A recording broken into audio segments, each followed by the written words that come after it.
Tervist! Mina olen Madis, paljud tunnevad mind kui robotmeest, sest ma ehitan kogu aeg lahedaid masinaid ja seadmeid. Vahel kingin ma neid ka ära, aga alati olen saanud väga positiivse tagasiside osaliseks. Kõik tahavad teada, millal ma teen veel midagi suuremat ja veel midagi lahedamat. Nüüd see aeg on kätte jõudnud, nüüd ma tahan teha suurt valgusmonumenti säravatele inimestele, et innustada kõiki rohkem pingutama unistuste nimel.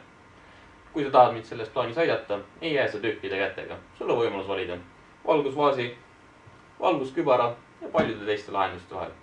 Kui otsid rohkem informatsiooni, vaata allapoole.